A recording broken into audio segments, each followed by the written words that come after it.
So, want to kind of cover a few things as far as looking at it from a top producer standpoint. You got to understand as far as if you don't have leads, right? You can't dial effectively. If you can't dial effectively, you cannot have enough appointments. You don't have enough appointments. You don't have enough families to help. You don't have enough families to help. You don't have enough applications. You don't have enough applications. You're not getting paid what you want to be paid. And I don't care if you want to get paid 2,000, 3,000, 4,000, 5,000. You're the grind, baby. You are worth 10, 15, 20,000 a week, a month, a week, however you want to see it, right? And I want to kind of cover things as far as to make sure that we understand precisely how to do it. So from the standpoint of dialing, from a dialing standpoint, you got to understand this. You got to pick up on words when people say it, all right? If someone is saying, ring, ring, hey, Mark, I'm just getting back to you from the Mortgage Protection Center about the mortgage protection form you had sent out for property 123 in Main Street and East Hanover, New Jersey. Yeah. Okay. Just need to verify the information on here so we can get it out there to you. Have you down as currently 45 and a non-smoker. Is that correct? Yeah, that's correct. Okay. I don't see any spouse or co-bar information on there. Are you married, single, or have a significant other? Yeah. What is this for? This is for the mortgage protection. That's the form you had sent out, and even a death, it pays off the house. If you become ill, you're able to get money up front. And if you don't utilize it, it would refund your premiums back to you. My simple job is to get the rest of the information out there and see exactly what it is that you qualify for and take care of the paperwork. What time is it that you normally make it back home from work? Oh, usually, normally around 5. All right, I don't have anything at 5. Do have something between 5:30 and 6:30. Any reason you won't be home by that time? Yeah, well, I should be home. Should be or will be? No, well, I'll be home. Awesome. All right, now as far as that, was that just for yourself or married? Yeah, well, I'm married, and your wife normally home at that time. Yeah, she gets home before me. Okay.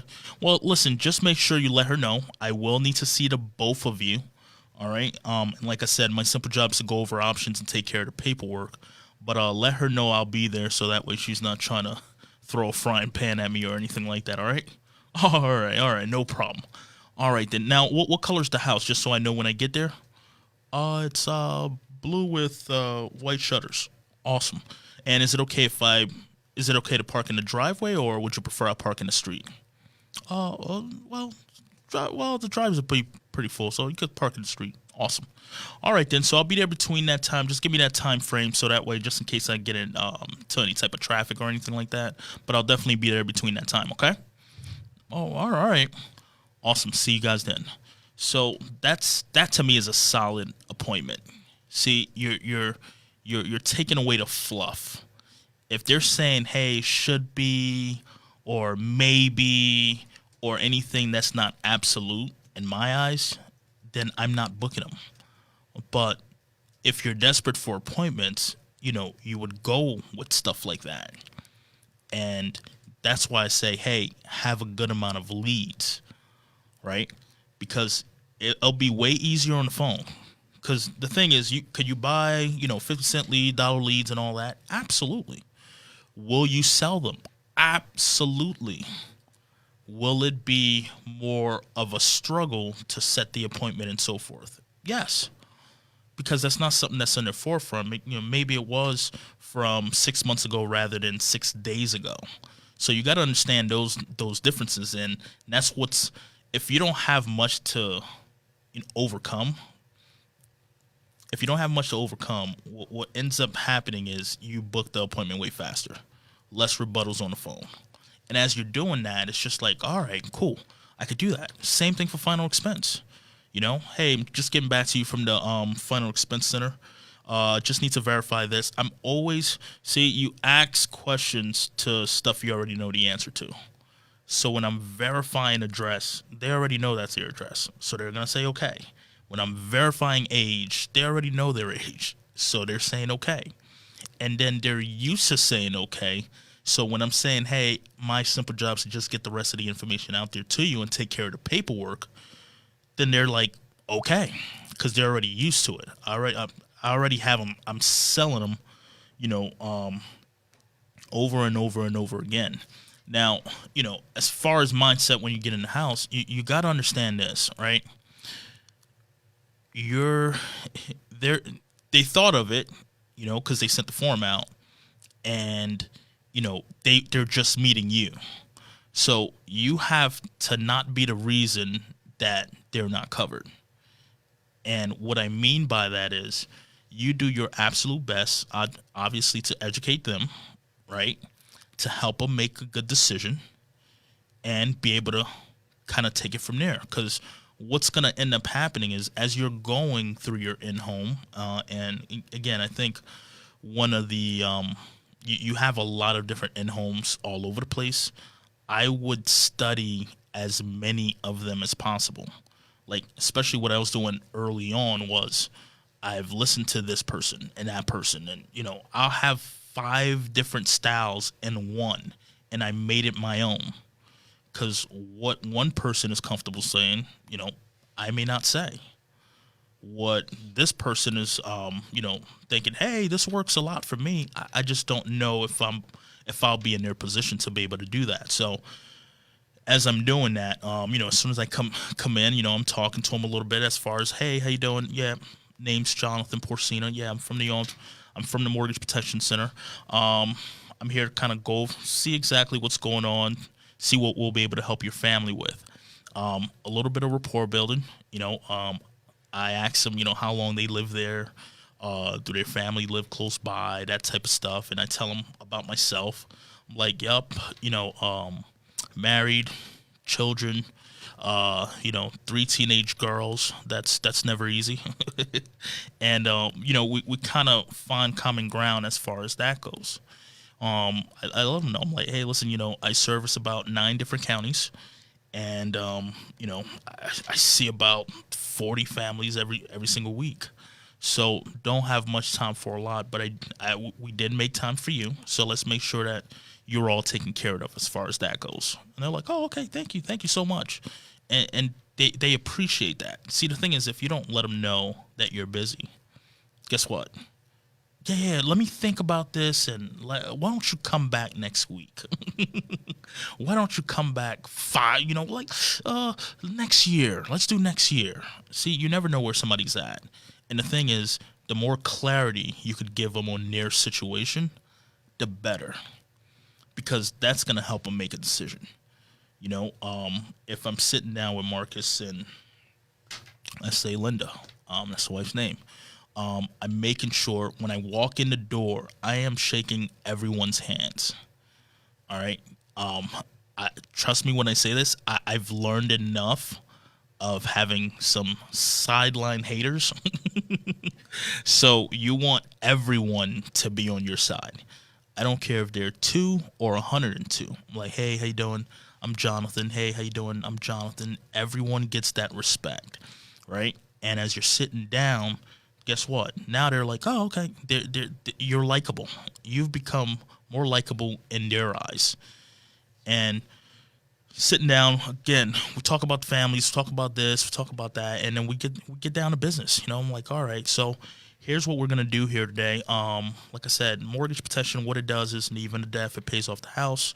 You become ill, you're able to get money up front, and if you don't utilize it, again, I'm only saying the cash back part if they are under 60 years old.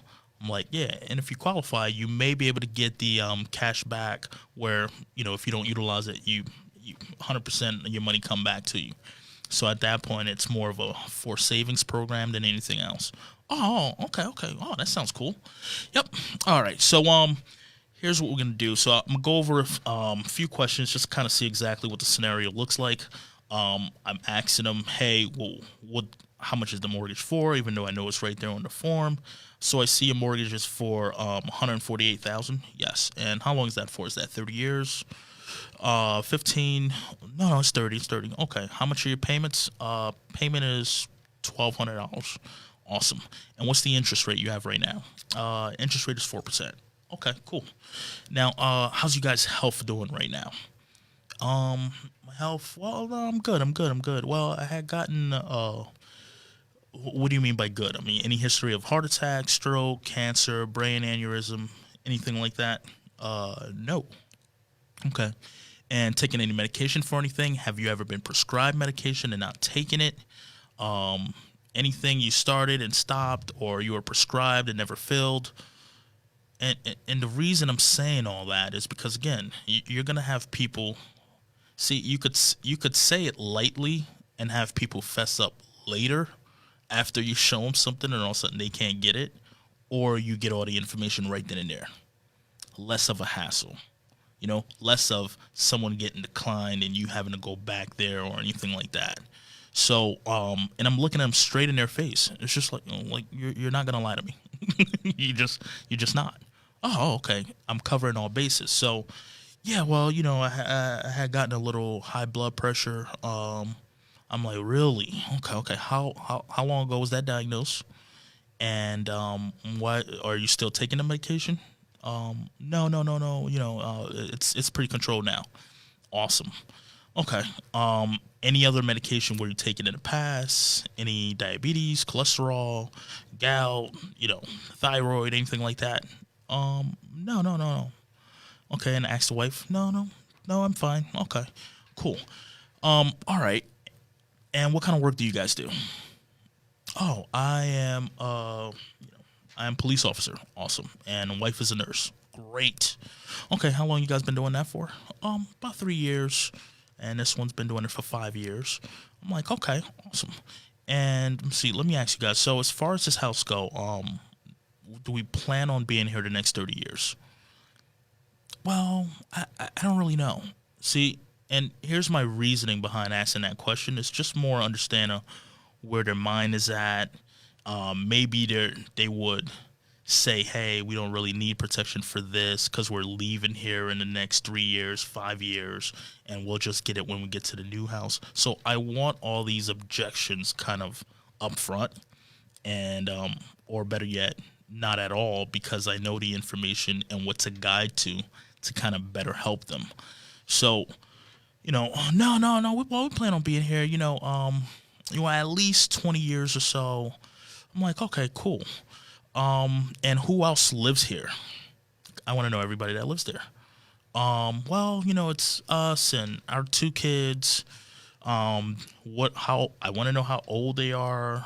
Parents live there. All these things, because all this stuff is setting up for how else would I be able to help them? All right, because do we want to help the mortgage protection? Absolutely. Do we want to help final expenses for them and the parents that lives there? Absolutely. The children, do they have any type of children coverage? So all these things is stuff that we could do, but you got to be paying attention to it, right? And then I'm asking them like, all right, well, guys, in the event anything happens to either of you guys right now, what would things look like? How much income would be gone? Now that's the same way of saying, hey, how much do you make per year, right? And what could they be saying? Well, what do you need to know that for? I'm like, now I already explained myself early on, but it's just a side about question to be able to get it, right? I'm like, well, currently I do about 70,000, and my wife, she's about 50. Okay. Now if your income is gone tomorrow, what would things look like as far as being able to take care of this house? Well, yeah, I could do it. I'll figure it out. I could do it. I feel like I can. Okay. Which now, what does it take to run this house now? This household. Well, it's let's see, the mortgage is 1,200. It's three of us, so about 2,000, 2,200, right around there. All right. Now, why did I ask that question? That's that's for them to already know. They can't say, hey, I just got in here and I don't know what my bills are. Does that make sense? It's just like, so all these things I'm having them repeat to themselves, they're not gonna bring out anything stupid at the end. And as that kind of goes on, now I'm like, okay, and do we have anything that would help offset the mortgage if anything happened to you now? It's the same question as, do you have anything that acts like life insurance? Any life insurance itself, any 401k, pension, 403b, TSPs, anything like that? Yeah, I think I got have 200,000. Okay, awesome. How long does that last for? Do you know? Well, I don't know. What do you mean? Do you have? Is that something that you have through work or something that you personally own? Oh, well, it's through my job. Okay. And here's the thing: maximize it as much as you can. But you got to understand this, right? As far as stories move people, right? They're gonna pay way more attention to a story than you just talking at them. So I use Brian Mendenhall's story all the time. And look, I'm gonna show you how you utilize it the same way, right? Whether you know Brian or not, Brian says it from stage. I'm like, well, look, listen, colleague of mine, just so you understand, as far as work coverage go, they own it, you don't. So in the event that you leave the job or the job leaves you, you no longer have the coverage. All right. I mean, have a colleague of mine's where, his aunt had 250,000 at work, and she felt, that was great. Hey, that'll be enough to pay off the house. That'll be enough to pay, to pay the kids extra money, all that good stuff. Sadly, she had, she had gotten cancer, battling cancer for a while. Right. And the thing is, the job can't continue to pay you for something you're not doing. Now, let's say your job, for example, how long would they continue to pay you for if you're not able to work? Oh, well, I don't know. Well, they'll just continue. I'm like, Marcus, you know better than that. Now, if you got hurt on the job, yes, workman's comp will continue to pay you, and everything will be fine. Now, God forbid you're battling cancer for the next 2 years. Now, short-term disability is normally about 3 months, and long-term disability is usually about 9 months after that. So you'll continue to get your paycheck, 60 to 70% of it anyway, for that year. But like you have cancer, so Linda, I'm guessing that you would be helping them out physically. But after that year is up, what do you do at that point? Because they're gonna force you back to work, right? And if your body's saying no, guess what? Then it's no. Then they're gonna fire you. So you're sick, you're battling cancer, and then you get fired. Now your wife is mostly here helping you physically. Now, I don't know what that means for her at her job. Maybe she's able to get the time off. Maybe she's not. Maybe she's making as much money as she's making now. Maybe she's not because it's less hours. But that's exactly how that would kind of go, Now, how long are we able to keep on to this house if you're not being paid and, Linda, you're getting paid less? What would you do at that point? Oh, wow. I don't know. I have no idea. Yeah, most of my clients say the same thing. Most of my clients pick up on that. So they're saying, "Oh, okay, I'm one of his clients." I don't want to be in that scenario. And as that's kind of going through, I'm like, and that's exactly what happened with my colleagues, on, she couldn't come back, and they ended up letting her go. Sadly, a few months later, she passed, no coverage, So you got to understand this. She went from, hey, 250,000 at work, everything will be worked out, to the family receiving nothing. In fact, having to pass the hat around to make sure she's able to get buried. So it's just, Now, when the story's that real and you're drawing them into it, it's just like, oh, they're thinking on different levels. And anything, look, it could have said anything. Well, this would pay out and that. We have this and I have this on the side. Awesome. Now, my job is to make sure they understand, hey, what's the worst scenario that could happen here and how can we make it better? Right? So, if he said something like, I have separate life insurance outside of that. It'll pay out $100,000. I'm like, all right, how much years of your income would that be? Well, he makes 70, so that's a year and a half. So for a year and a half, financially, you're still here. What is she going to do when she has a 30-year mortgage? Oh, with 2 kids to raise. Now if Marcus is gone tomorrow, Linda, and you have $100,000, you have kids. Are they in any sports? Well, yeah. Does that cost money? Well, yeah. Do you plan on them going to college? Well, yeah. Would that cost money? Yeah. And 70,000 that's no longer here for 30 years. Does that make sense? So at the end of the day, when stuff like this, like a mortgage could be completely paid off, so you won't have to worry about that, that's going to lessen your liability. All right? You're going to have, you're losing income for the rest of your life, which is horrible, but at least you're also getting rid of the biggest debt that you have. Oh, got it. Yeah. Now, Linda, anything could be happening. Do you and Marcus go out on dates? You guys have date night and so forth? Well, yeah, of course. Okay. So,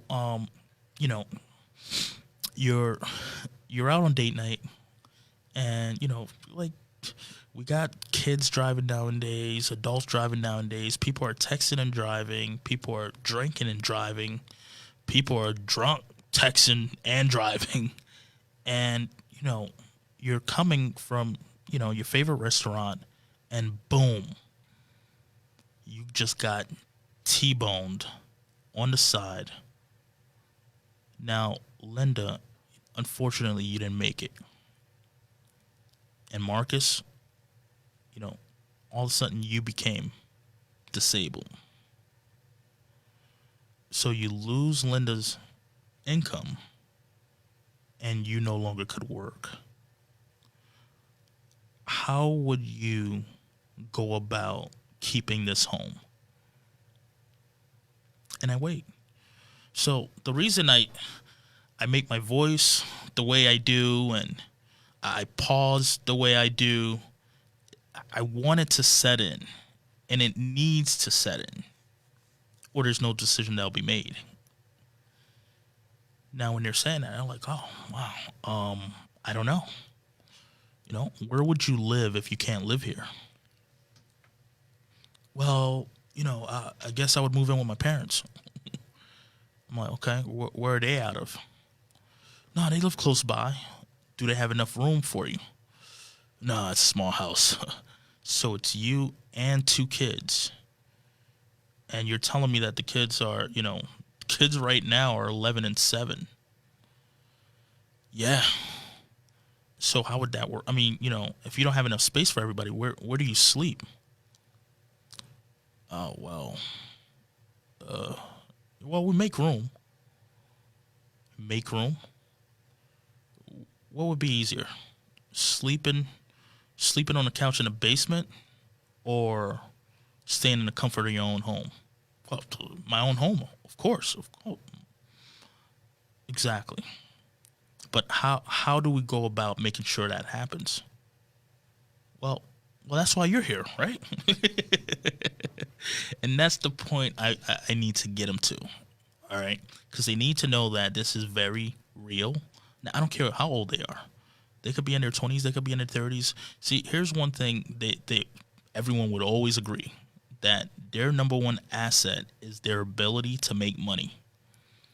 If all of a sudden they can't make money, how are you going to live? because no one's gonna support your lifestyle. They're just not. All right, $2,000 to take care of the house. 2,200. Then you have car payments. Then you have that. Like all these bills. If you're in a position where you can't work and you're not making any money, it's no one's gonna fork out $4,000, $5,000 every single month to help you out. It's just not. And I share my dad's story all the time. For those who don't know, so he had a heart attack at 57. I was just about to buy my house, and then I ended up staying because I know my mom couldn't handle the house, and I paid the mortgage for 18 months. All right, he got better, and I was able to leave again. But if that had happened 30 days later, when I already purchased my house, one of the houses would have to go. Like I wouldn't be able to, afford the 15 and change mortgage for them and have my $1,900 and change for me, plus whatever the other bills would be. Like it just wouldn't happen that way. And guess what?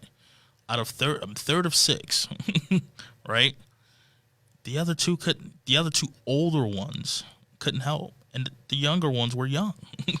So it's just it's a lot of weight as far as putting on your kids or putting on your parents or putting on your family, period. If this is something that you're able to do as far as making sure that you don't have to burden them with any of that, that would be great.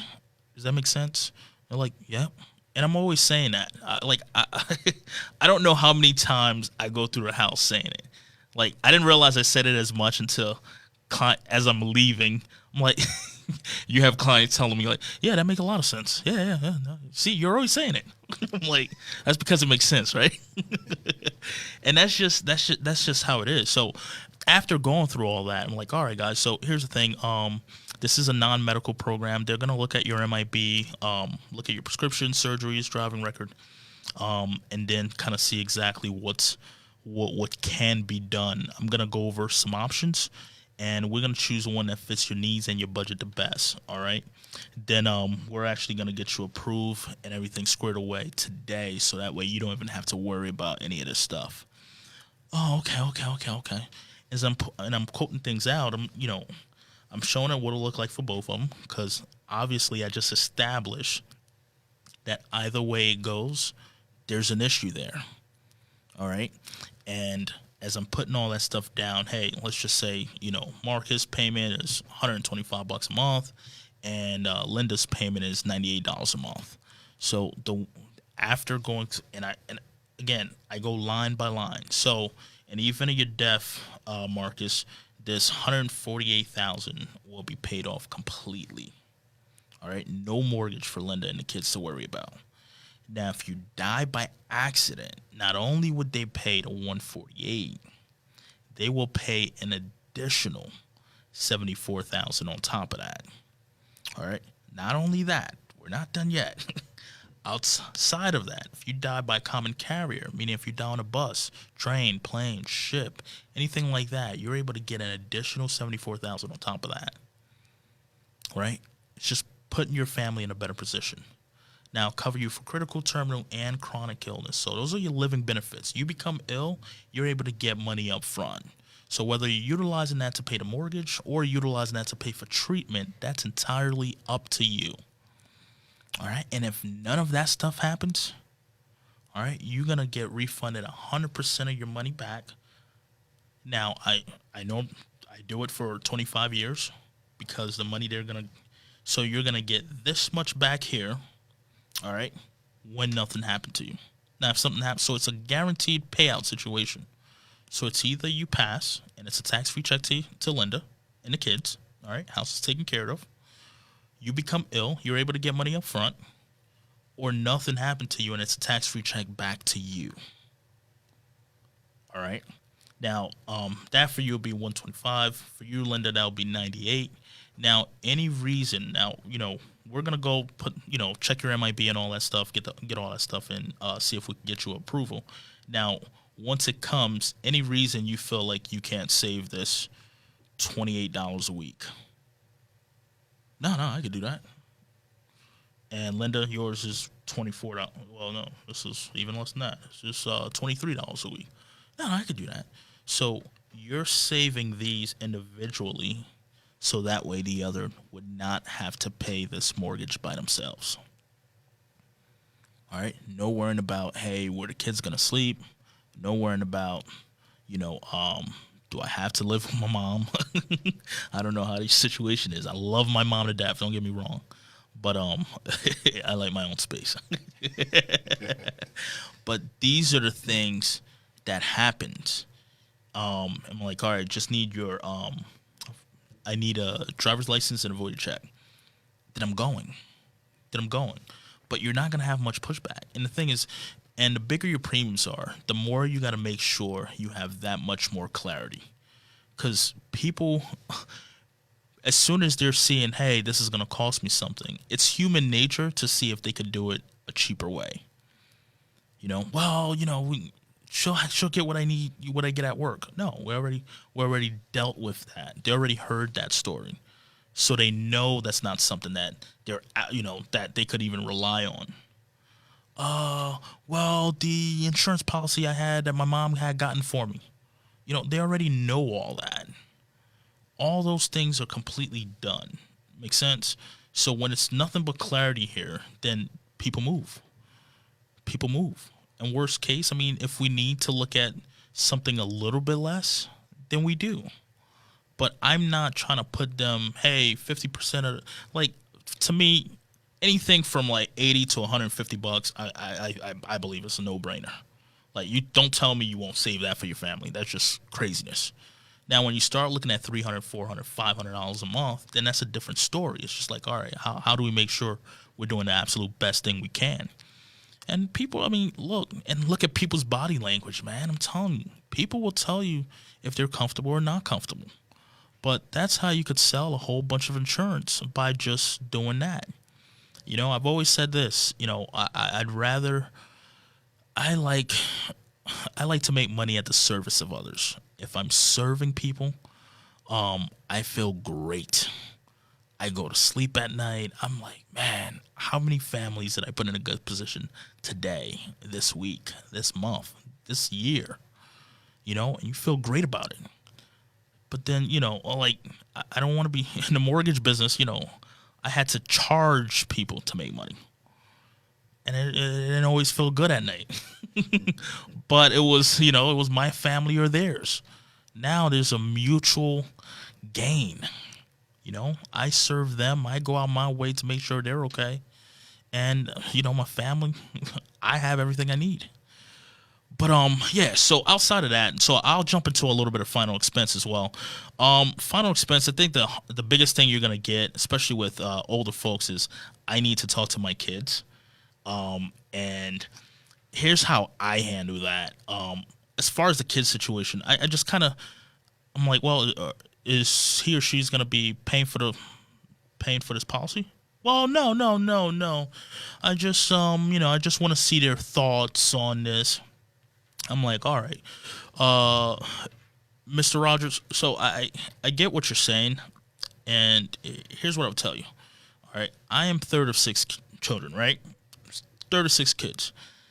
If my mom or dad called me about anything financial, all right, automatically I feel as if, like, you don't need to guilt them, because I would tell them they don't need to do it. They don't need to do it. Now, mind you, I told you the story about what I went through with my dad and my mom. If I had found a way to get around that, I would. I'm like, so, if you're telling me that, hey, they're going to need you to help you pay for it and all that stuff, I'm like, I would completely understand. I would say, let's get them on the phone so that way we could have that conversation. All right. But if we're talking about you're paying for it and you're just making sure that they're going to be taken care of, like, do you call them and ask them permission to buy them a birthday gift or anything like that? Well, no.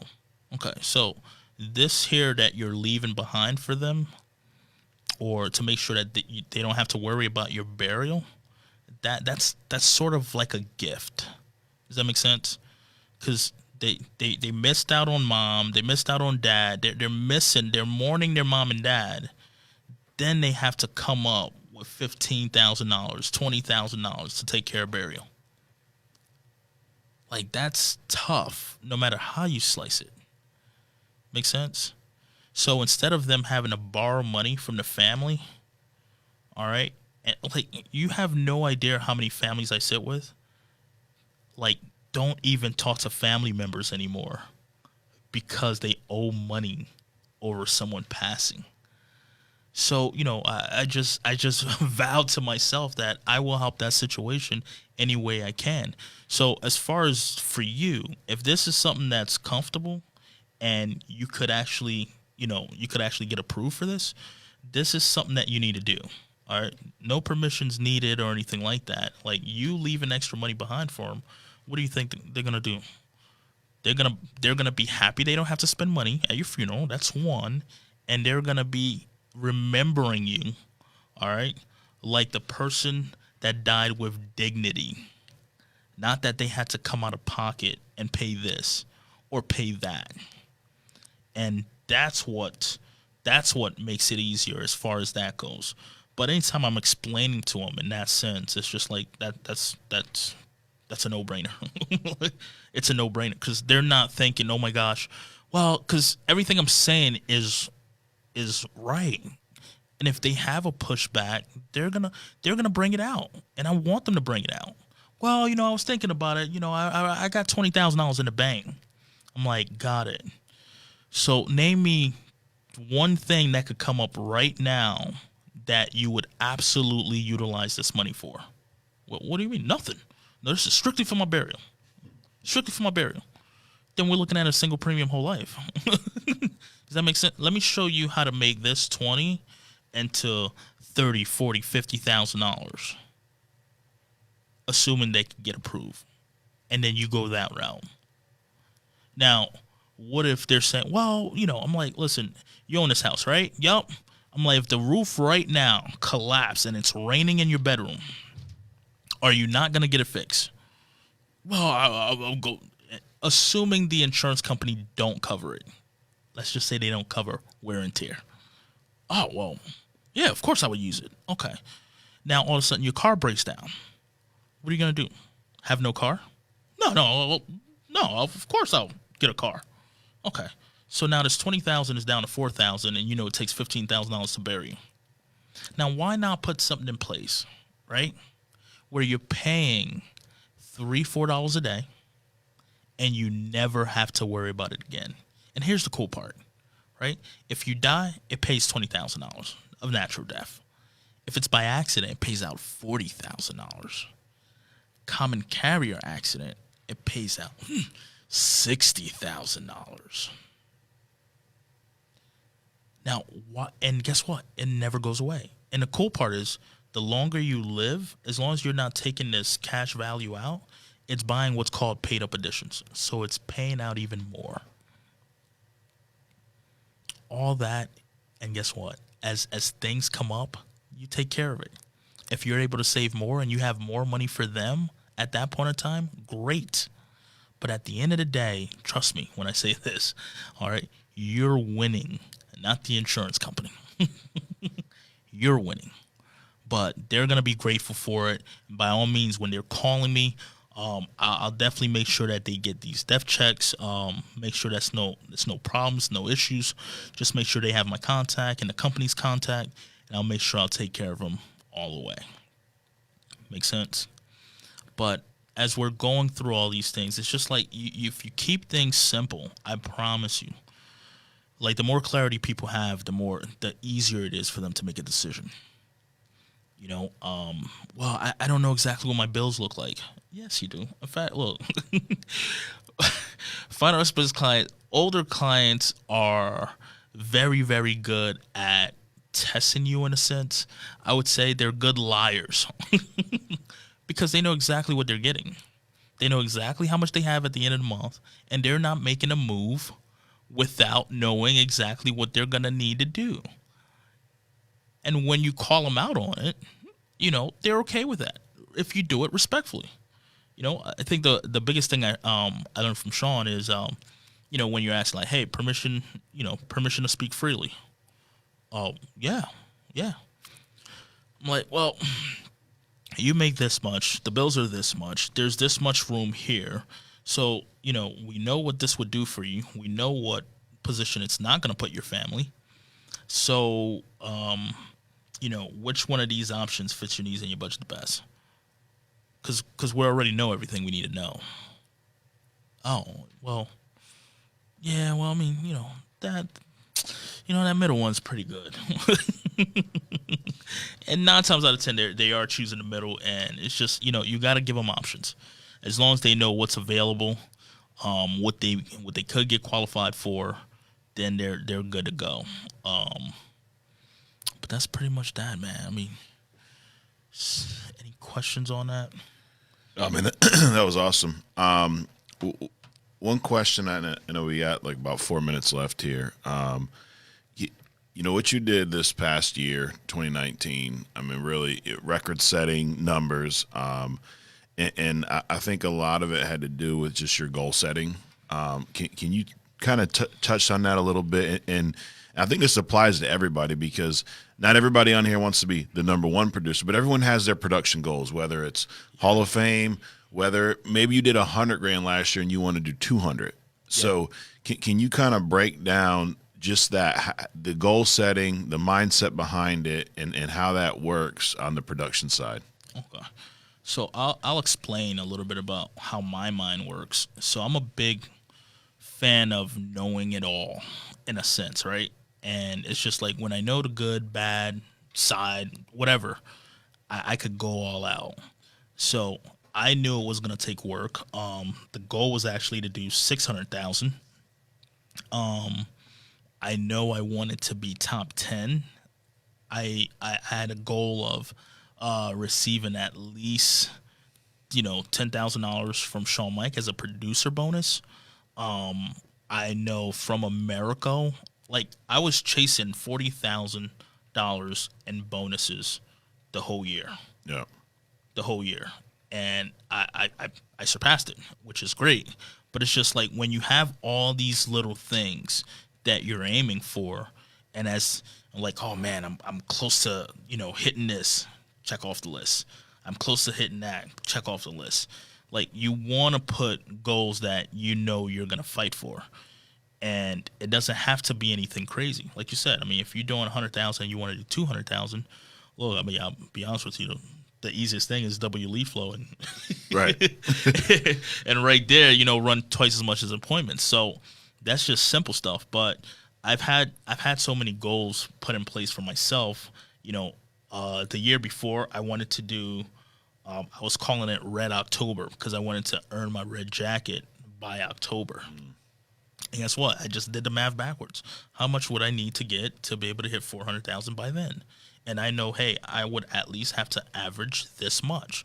Now, if I was below, let's just say if it was 40,000 a month, I'm like, all right, I need to make it up the next month, and make sure your families and all that stuff. Make sure they understand that, because they could just well, you're always working. You're this, you're that. No. This is my goals, and I want you guys to be on board. And when you hit the goals, make it fun for them as well. Take them out on vacation. Take them doing this. Like the bonus Sean put, that's gonna be a family vacation. That's for them for Right. allowing me to do like 289 the last quarter. That took work. Yeah, no doubt. That's huge, man. And I mean, it's be intentional. Come up with these goals and focus on them. I think a lot of times we think we want something, but we don't want to face it. You know what I mean? We kind of, here's my goal, and we kind of put it in the back pocket, and I didn't hit it. But I mean, you're thinking about this day in and day out, focused on it, and it shows, Dude, like, I'll talk to Mark and be like, dude, Jonathan knows exactly where he's at on every leaderboard, every this, who he's aiming to pass, all these things. Because it's always on my mind. It's always on my mind. And obviously, if you're that focused on it, you will hit it, because what you focus on will develop, just like a camera. Right. Just keep it developing, baby. No doubt. Well, hey, man, appreciate you coming up, doing this. This was awesome, guys. I mean, it's a little bit for anybody, whether you're a veteran producer, whether you're brand new. I mean, if you can't take what you talked about today and go out and make something happen, I mean, it was awesome. So I appreciate you for everything you do, guys. Thanks for watching. We'll be back at you next week. Let's have a big week. I mean, we're record week after record week. Let's keep that trend going. 400 million, 2020 takeover, year of the grind. Thanks a lot again. Grind it out.